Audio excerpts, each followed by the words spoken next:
The death penalty looms large at the U.S. Supreme Court this term. The topic came into focus after the acrimonious arguments in Glossop versus Gross, where the court ultimately upheld Oklahoma's death penalty cocktail.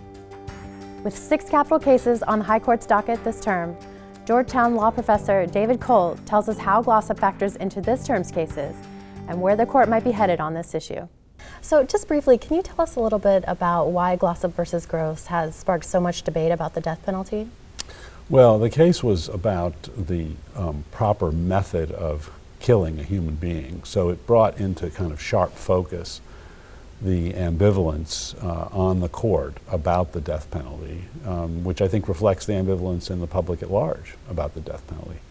And as a result, it occasioned a divided decision on whether the particular lethal cocktail that was being used was constitutional or not.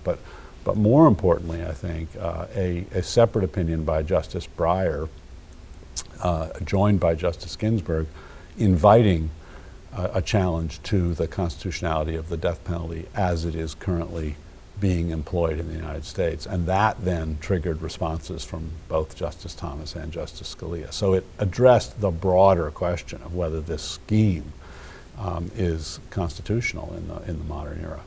Now, you said that Justice Breyer's concurring or dissenting opinion kind of invited more capital cases, but there are 6 capital cases already at the court this term. But you've said recently that these are just procedural challenges to the death penalty. Did the constitutionality of the death penalty as a whole nevertheless sink into oral argument? Well, not so far in the cases this term. The cases this term have involved the process by which the sentence of death is imposed. How is the jury instructed? Whether people have to have separate sentencing trials if there are 2 people involved in the case. Whether in Florida, whether you can have a death penalty imposed essentially by a judge without the jury making specific findings that the crime fits within the set of crimes that are authorized for the death penalty. Those are really about the details of the procedure. So, no, in those cases, this question has not arisen. But because Justice Breyer has invited it, you can be sure that many lawyers representing people on death row will now be thinking about how best to construct a challenge, not just to the procedures, but to the entire scheme.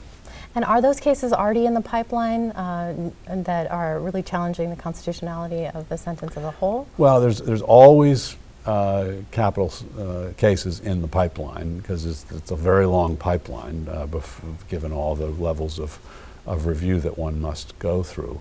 I don't think there hasn't been yet a case that's been decided on this issue by a lower court, and you'd have to have that before you get to the Supreme Court. So it's not very unlikely that such a claim would be made in the Supreme Court in the first instance. It really requires a development of a whole record on how the death penalty is administered, because the argument that Justice Breyer suggested in his opinion is that the way in which we administer death in this country, who we select for death as opposed to life, among the 15,000 homicides that occur every year, is essentially arbitrary. And you'd need to make a very strong record to support that claim. So I have no doubt that death penalty lawyers are preparing such cases, but no such case that I'm aware of has yet proceeded to a first